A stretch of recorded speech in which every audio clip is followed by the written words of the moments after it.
प्रधानमंत्री नरेंद्र मोदी ने 26 ਦਸੰਬਰ ਨੂੰ ਦਿੱਲੀ ਦੇ ਮੇਜਰ ਧਿਆਨ ਚੰਦ ਨੈਸ਼ਨਲ ਸਟੇਡੀਅਮ ਵਿੱਚ ਵੀਰ ਬਾਲ ਦਿਵਸ ਦੇ ਇਤਿਹਾਸਿਕ ਪ੍ਰੋਗਰਾਮ ਵਿੱਚ ਔਰੰਗਜ਼ੇਬ ਦੀ ਇਸ ਤਰ੍ਹਾਂ ਖਿਚਾਈ ਕੀਤੀ ਕਿ ਇਹ ਮੁੱਦਾ ਸੋਸ਼ਲ ਮੀਡੀਆ ਖਾਸ ਕਰਕੇ ਟਵਿੱਟਰ ਤੇ ਟ੍ਰੈਂਡ ਕਰ ਰਿਹਾ ਹੈ। ਤੁਹਾਨੂੰ ਦੱਸ ਦਈਏ ਕਿ ਮੁਗਲ ਸਾਮਰਾਜ ਦੇ 6ਵੇਂ ਬਾਦਸ਼ਾਹ 1658 ਤੋਂ 1707 ਤੱਕ ਰਾਜ ਕੀਤਾ। ਮੁਹੀਉਦੀਨ ਮੁਹੰਮਦ, ਜਿਸ ਨੂੰ ਆਮ ਤੌਰ ਤੇ ਔਰੰਗਜ਼ੇਬ ਜਾਂ ਆਲਮਗੀਰ ਕਿਹਾ ਜਾਂਦਾ ਹੈ, ਉਹਨਾਂ ਨੂੰ ਭਾਰਤ ਦੇ ਵਿੱਚ ਮੁਗਲ ਸ਼ਾਸਕਾਂ ਦੇ ਵਿੱਚੋਂ ਸਭ ਤੋਂ ਜ਼ਾਲਮ ਸ਼ਾਸਕ ਮੰਨਿਆ ਜਾਂਦਾ ਹੈ। ਤੁਹਾਨੂੰ ਦੱਸਦੇ ਹਾਂ ਕਿ ਵੀਰ ਬਾਲ ਦਿਵਸ ਤੇ ਪ੍ਰਧਾਨ ਮੰਤਰੀ ਮੋਦੀ ਨੇ ਕੀ ਕਿਹਾ ਹੈ। ਪ੍ਰਧਾਨ ਮੰਤਰੀ ਨਰਿੰਦਰ ਮੋਦੀ ਨੇ ਵੀਰ ਬਾਲ ਦਿਵਸ ਪ੍ਰੋਗਰਾਮ ਦੇ ਵਿੱਚ ਬੋਲਦਿਆਂ ਔਰੰਗਜ਼ੇਬ ਦੀ ਖਿਚਾਈ ਕੀਤੀ। ਉਹਨਾਂ ਕਿਹਾ ਕਿ ਮੁਗਲ ਬਾਦਸ਼ਾਹ ਅਤੇ ਉਸਦੇ ਬੰਦੇ ਤਲਵਾਰ ਦੀ ਮਦਦ ਦੇ ਨਾਲ ਗੁਰੂ ਗੋਬਿੰਦ ਸਿੰਘ ਜੀ ਦੇ ਬੱਚਿਆਂ ਨੂੰ ਧਰਮ ਦੇ ਵਿੱਚ ਤਬਦੀਲ ਕਰਨਾ ਚਾਹੁੰਦੇ ਸਨ। ਮੋਦੀ ਦੇ ਭਾਸ਼ਣ ਦੇ ਕੁਝ ਸਮੇਂ ਬਾਅਦ ਹੀ ਔਰੰਗਜ਼ੇਬ ਟਵਿੱਟਰ ਤੇ ਟ੍ਰੈਂਡ ਕਰਨ ਲੱਗਾ। ਮੋਦੀ ਨੇ ਕਿਹਾ, इतिहास तो लैके दंत कथावां तक हर बेरहम चेहरे दे सामने महान नायकों ते हीरोइनां दा एक महान किरदार रहा है। पर यह भी सच है कि चमकौर ते सरहंद जी जंग दे विच जो कुछ भी होया ओह भूतो न भविष्यत सी। एक पासे इन्नी वड्डी मुगल सल्तनत धार्मिक कट्टरता दे विच अन्नी हुई, दूजे पासे साडे गुरु भारत दी पुरातन मानवी कदरां कीमतां नूं ज्ञान अते तपस्या दे विच जोड़न दी परंपरा चमकौर अते सरहंद दी लड़ाई सचमुच अभुੱਲ है। यह साडी धरती ते 3 सदियां पहला होया सी, पर अतीत इन्ना पुराना नहीं कि भुलाया जा सके। उन्हां दियां कुर्बानियां नूं हमेशा याद रखिया जावेगा। मोदी ने कहा, एक पासे दहशत दा सिखर, दूजे पासे अध्यात्म दा सिखर, एक पासे धार्मिक जनून ते दूजे पासे हर किसे दे विच रब नूं देखण वाली उदारता।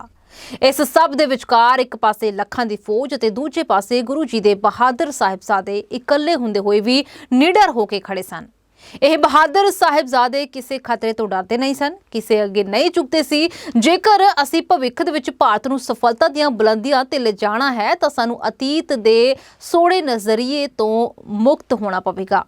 ਇਸ ਲਈ ਆਜ਼ਾਦੀ ਦੇ ਅੰਮ੍ਰਿਤ ਕਾਲ ਵਿੱਚ ਦੇਸ਼ ਦੇ ਗੁਲਾਮੀ ਦੀ ਮਾਨਸਿਕਤਾ ਤੋਂ ਆਜ਼ਾਦੀ ਦਾ ਸਾਹ ਲਿਆ ਹੈ। ਉਹ ਯੁੱਗ, ਉਸ ਯੁੱਗ ਦੀ ਕਲਪਨਾ ਕਰੋ। ਔਰੰਗਜ਼ੇਬ ਦੇ ਆਤੰਕ ਦੇ ਵਿਰੁੱਧ, ਭਾਰਤ ਨੂੰ ਬਦਲਣ ਦੀਆਂ ਯੋਜਨਾਵਾਂ ਦੇ ਵਿਰੁੱਧ ਗੁਰੂ ਗੋਬਿੰਦ ਸਿੰਘ ਜੀ ਪਹਾੜ ਵਾਂਗ ਖੜੇ ਸਨ। ਵਾਹਿਗੁਰੂ ਦਾ ਖਾਲਸਾ, वाहेगुरु दी फतेह। केंद्रीय मंत्रिमंडल के मेरे सहयोगीगण, राज्यों के मुख्यमंत्रीगण, विभिन्न सम्मानित संस्थाओं के चेयरमैन और प्रेसिडेंट, डिप्लोमेट्स, देश भर से जुड़े विशेष रूप से इस कार्यक्रम के साथ आए हुए बालक बालिकाएं, अन्य सभी महानुभाव, देवी और सज्जनों, आज देश पहला वीर बाल दिवस मना रहा है। जिस दिन को, जिस बलिदान को हम पीढ़ियों से याद करते आए हैं, आज एक राष्ट्र के रूप में उसे एकजुट नमन करने के लिए एक नई शुरुआत हुई है। शहीदी सप्ताह और ये वीर बाल दिवस हमारी सिख परंपरा के लिए भावों से भरा जरूर है, लेकिन इससे आकाश जैसी अनंत प्रेरणाएं भी जुड़ी है। वीर बाल दिवस हमें याद दिलाएगा कि शौर्य की पराकाष्ठा के समय कम आयु मायने नहीं रखती। वीर बाल दिवस हमें याद दिलाएगा कि 10 गुरुओं का योगदान क्या है, देश के स्वाभिमान के लिए सिख परंपरा का बलिदान क्या है। वीर बाल दिवस हमें बताएगा कि भारत क्या है, भारत की पहचान क्या है। हर साल वीर बाल दिवस का ये पुण्य अवसर हमें अपने अतीत को पहचानने और आने वाले भविष्य का निर्माण करने की प्रेरणा देगा। भारत की युवा पीढ़ी का सामर्थ्य क्या है, भारत की युवा पीढ़ी ने कैसे अतीत में देश की रक्षा की है, मानवता के कितने घोर प्रघोर अंधकारों से हमारी युवा पीढ़ी ने भारत को बाहर निकाला है।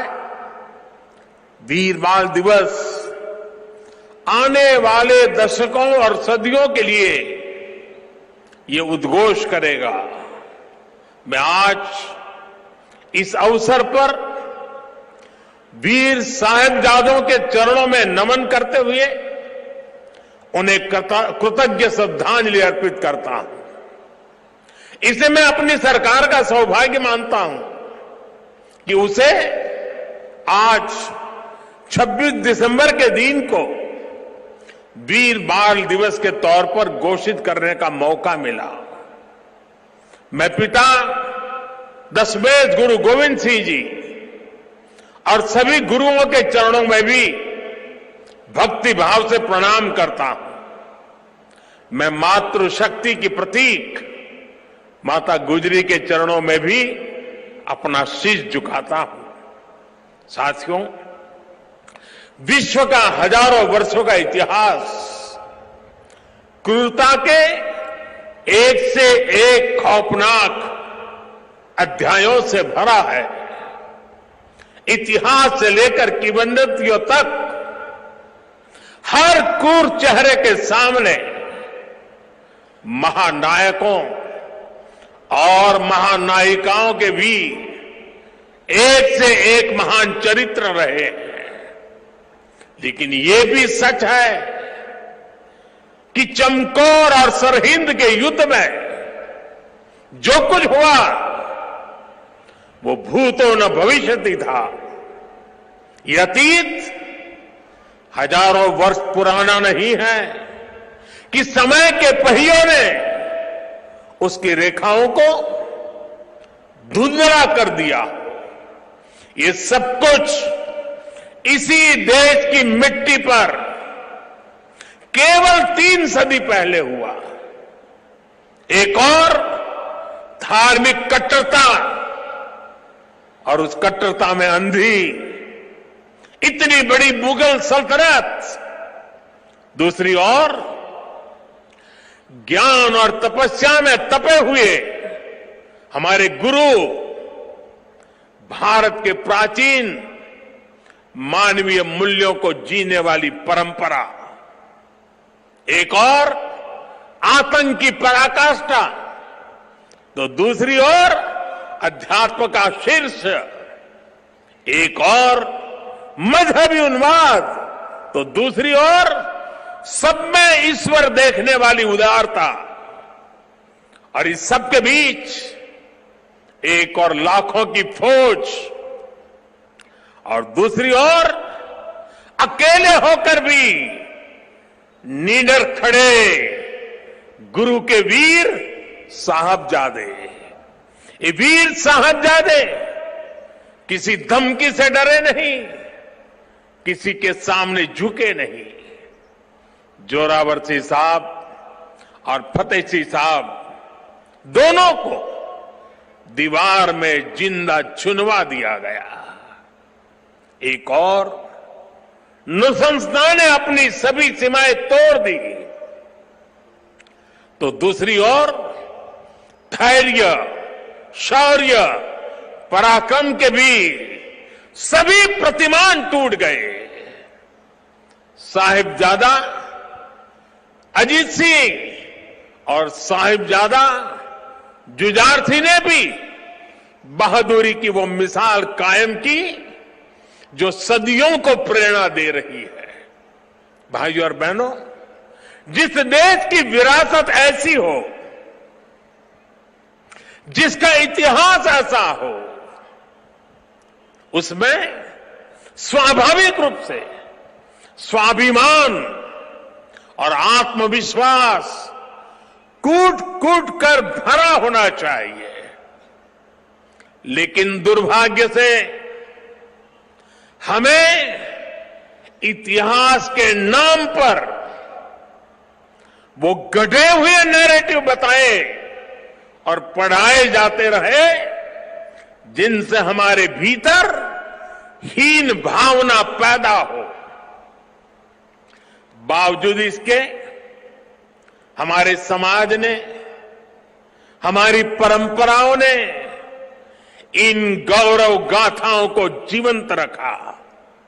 साथियों, अगर हमें भारत को भविष्य में सफलता के शिखरों तक ले जाना है तो हमें अतीत के संकुचित नजरियों से भी आजाद होना पड़ेगा।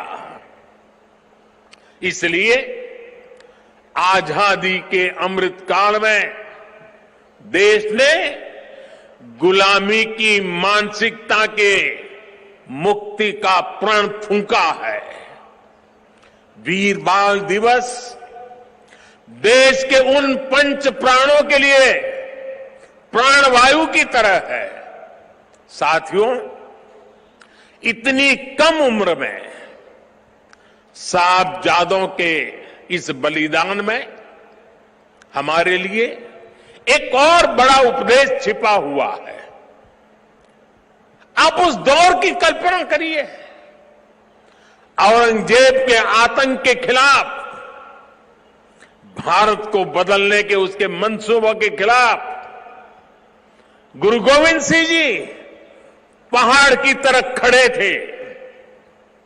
लेकिन जोरावर सिंह साहब और फतेह सिंह साहब जैसे कम उम्र के बालकों से औरंगजेब और उसकी सल्तनत की क्या दुश्मनी हो सकती थी।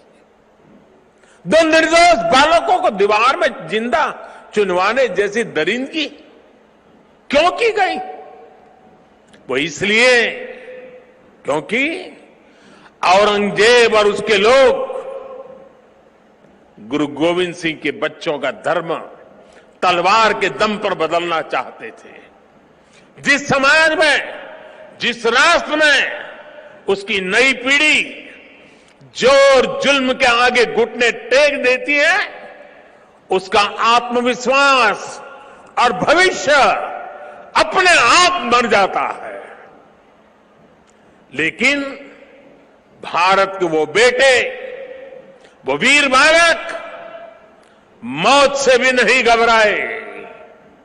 वो दीवार में जिंदा चुन गए, लेकिन उन्होंने उन आतताई मंसूबों को हमेशा के लिए दफन कर दिया। यही किसी भी राष्ट्र के समर्थ युवा का सामर्थ्य होता है। युवा अपने साहस से समय की धारा को हमेशा के लिए मोड़ देता है। इसी संकल्प शक्ति के साथ आज भारत की युवा पीढ़ी भी देश को नई ऊंचाई पर ले जाने के लिए निकल पड़ी है। और इसलिए अब 26 दिसंबर को वीर बाल दिवस की भूमिका और भी अहम हो गई है। साथियों, सिख गुरु परंपरा केवल आस्था और आध्यात्म की परंपरा नहीं है, ये एक भारत श्रेष्ठ भारत के विचार का भी प्रेरणा पुंज है। हमारे पवित्र गुरु ग्रंथ साहब से बड़ा इसका उदाहरण और क्या हो सकता है। इसमें सिख गुरुओं के साथ साथ भारत के अलग अलग कोणों से 15 संतों और 14 रचनाकारों की वाणी समाहित है। इसी तरह आप गुरु गोविंद सिंह जी की जीवन यात्रा को भी देखिए। उनका जन्म पूर्वी भारत में पटना में हुआ। उनका कार्यक्षेत्र उत्तर पश्चिमी भारत के पहाड़ी अंचलों में रहा और उनकी जीवन यात्रा महाराष्ट्र में पूरी हुई। गुरु के पंच प्यारे भी देश के अलग अलग हिस्सों से थे और मुझे तो गर्व है कि पहले पंच प्यारों में एक उस धरती से भी था, द्वारिका से, गुजरात से, जहां मुझे जन्म लेने का सौभाग्य मिला है। व्यक्ति से बड़ा विचार, विचार से बड़ा राष्ट्र, राष्ट्र प्रथम का यह मंत्र गुरु गोविंद सिंह जी का अटल संकल्प था। जब वो बालक थे तो ये प्रश्न आया कि राष्ट्र धर्म की रक्षा के लिए बड़ी बलिदान की जरूरत है। उन्होंने अपने पिता से कहा कि आपसे महान आज कौन है, ये बलिदान आप दीजिए। जब वो पिता बने तो उसी तत्परता से उन्होंने अपने बेटों को भी राष्ट्र धर्म के लिए बलिदान करने में संकोच नहीं किया। जब उनके बेटों का बलिदान हुआ तो उन्होंने अपनी संगत को देखकर कहा, चार मुए तो क्या हुआ, जीवत कई हजार। अर्थात मेरे चार बेटे मर गए तो क्या हुआ, संगत के कई हजार साथी, हजारों देशवासी मेरे बेटे ही है। देश प्रथम, नेशन फर्स्ट को सर्वोपरि रखने की ये परंपरा हमारे लिए बहुत बड़ी प्रेरणा है। इस परंपरा को सशक्त करने की जिम्मेदारी आज हमारे कंधों पर है। साथियों, भारत की भावी पीढ़ी कैसी होगी, ये इस बात पर भी निर्भर करता है वो किससे प्रेरणा ले रही है। भारत की भावी पीढ़ी के लिए प्रेरणा का हर स्रोत इसी धरती पर है। कहा जाता है कि हमारे देश भारत का नाम जिस बालक भारत के नाम पर पड़ा वो सिंहों और दानवों तक संहार करके थकते नहीं थे। हम आज भी धर्म और भक्ति की बात करते हैं तो भक्तराज प्रहलाद को याद करते हैं। हम धैर्य और विवेक की बात करते हैं तो बालक ध्रुव का उदाहरण देते हैं। हम मृत्यु के देवता यमराज को भी अपने तप से प्रभावित कर लेने वाले नचिकेता को भी नमन करते हैं। जिस नेत्री नचिकेता ने बाल्यकाल में यमराज को पूछा था, व्हाट इज डेथ, मृत्यु क्या होता है। हम बाल राम के ज्ञान से लेकर उनके शौर्य तक, वशिष्ठ के आश्रम से लेकर विश्वामित्र के आश्रम तक, उनके जीवन में हम पग पग पर आदर्श देखते हैं। प्रभु राम के बेटे लवकुश की कहानी भी हर मां अपने बच्चों को सुनाती है। श्री कृष्ण भी हमें जब याद आते हैं तो सबसे पहले कान्हा की वो छवि याद आती है जिनकी बंशी में प्रेम के स्वर भी है और वो बड़े बड़े राक्षसों का संहार भी करते हैं। उस पौराणिक युग से लेकर आधुनिक काल तक वीर बालक बालिकाएं भारत की परंपरा का प्रतिबिंब रहे हैं। लेकिन साथियों, आज एक सच्चाई भी मैं देश के सामने दोहराना चाहता हूं। साहबजादों ने इतना बड़ा बलिदान और त्याग किया, अपना जीवन न्यौछावर कर दिया, लेकिन आज की पीढ़ी के बच्चों को पूछेंगे तो उनमें से ज्यादातर को उनके बारे में पता ही नहीं है। दुनिया के किसी देश में ऐसा नहीं होता है कि इतनी बड़ी शौर्य गाथा को इस तरह भुला दिया जाए। मैं आज के इस पावन दिन इस चर्चा में नहीं जाऊंगा कि पहले हमारे यहां क्यों वीर बाल दिवस का विचार तक नहीं आया, लेकिन ये जरूर कहूंगा कि अब नया भारत दशकों पहले हुई एक पुरानी भूल को सुधार रहा है। किसी भी राष्ट्र की पहचान उसके सिद्धांतों, मूल्यों और आदर्शों से होती है। हमने इतिहास में देखा है, जब किसी राष्ट्र के मूल्य बदल जाते हैं तो कुछ ही समय में उसका भविष्य भी बदल जाता है। और ये मूल्य सुरक्षित तब रहते हैं जब वर्तमान पीढ़ी के सामने अपने अतीत के आदर्श स्पष्ट होते हैं। युवा पीढ़ी को आगे बढ़ने के लिए हमेशा रोल मॉडल्स की जरूरत होती है। युवा पीढ़ी को सीखने और प्रेरणा लेने के लिए महान व्यक्तित्व वाले नायक नायिकाओं की जरूरत होती है। और इसलिए ही हम श्री राम के आदर्शों में भी आस्था रखते हैं। हम भगवान गौतम बुद्ध और भगवान महावीर से प्रेरणा पाते हैं। हम गुरु नानक देव जी की वाणी को जीने का प्रयास करते हैं। हम महाराणा प्रताप और छत्रपति वीर शिवाजी महाराज जैसे वीरों के बारे में भी पढ़ते हैं। इसलिए ही हम विभिन्न जयंतियां मनाते हैं। सैकड़ों हजारों वर्ष पुरानी घटनाओं पर भी पर्वों का आयोजन करते हैं। हमारे पूर्वजों ने समाज की जरूरत को समझा था और भारत को एक ऐसे देश के रूप में गढ़ा जिसकी संस्कृति पर्व और मान्यताओं से जुड़ी है। आने वाली पीढ़ियों के लिए यही जिम्मेदारी हमारी भी है। हमें भी उस चिंतन और चेतना को चिरंतर बनाना है। हमें अपने वैचारिक प्रवाह को अक्षुण्ण रखना है। इसलिए आजादी के अमृत महोत्सव में देश स्वाधीनता संग्राम के इतिहास को पुनर्जीवित करने के लिए प्रयास कर रहा है। हमारे स्वाधीनता सेनानियों के, वीरांगनाओं के, आदिवासी समाज के योगदान को जन जन तक पहुंचाने के लिए हम सब काम कर रहे हैं। वीर बाल दिवस जैसी पुण्यतिथि इस दिशा में प्रभावी प्रकाश स्तंभ की भूमिका निभाएगी।